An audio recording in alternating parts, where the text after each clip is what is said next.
Pasca kemerdekaan, pemerintah Indonesia selalu berusaha merumuskan undang-undang agraria yang baru untuk mengganti undang-undang agraria kolonial. Tahun 1948, kala itu Yogyakarta masih menjadi ibu kota Indonesia. Para penyelenggara negara membentuk Panitia Agraria Jogja. Namun, akibat gejolak politik, usaha itu pun harus kandas. Setelah diadakan konferensi meja bundar atau KMB pada 27 Desember 1949 dan persetujuan antara Republik Indonesia dengan Belanda atas pengakuan kedaulatan politik, maka ibu kota kembali lagi ke Jakarta. Kemudian, Panitia Agraria Jogja diteruskan di Jakarta pada tahun 1951 dengan nama Panitia Agraria Jakarta. Dalam perkembangannya, berbagai panitia yang telah terbentuk gagal dan tersendat-sendat. Panitia Agraria Jakarta yang sempat mandek dan harus diteruskan oleh beberapa panitia, di antaranya Panitia Suwahjo, Panitia Negara Urusan Agraria, Rancangan Sunarjo, dan Rancangan Sajarwo.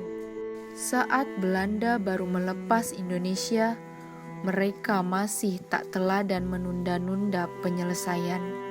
Hal ini kemudian membuat Indonesia gerah dan bertindak tegas dengan membatalkan perjanjian KMB secara sepihak pada tahun 1956,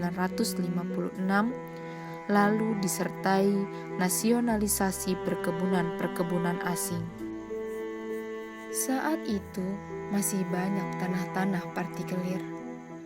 Tanah tersebut oleh kolonial disewakan atau dijual kepada orang-orang kaya dengan balutan Landschilderichkerechten atau disebut dengan hak-hak pertuanan.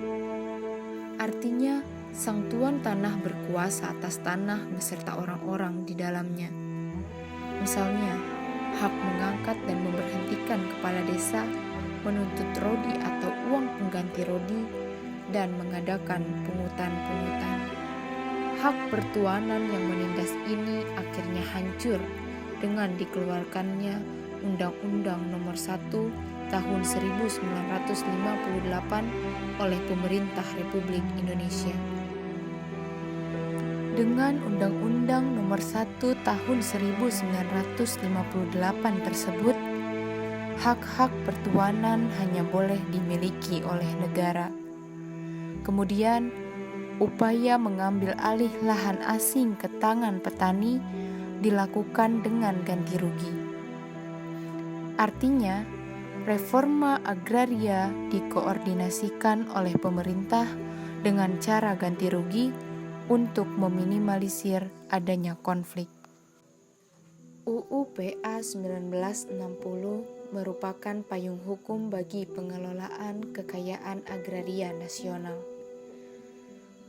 Kekayaan agraria nasional tersebut mengacu kepada pasal 33 ayat 3 Undang-Undang Dasar 1945 yang berbunyi, bumi dan air dan segala kekayaan yang terkandung di dalamnya dikuasai oleh negara dan dipergunakan untuk sebesar-besar kemakmuran rakyat.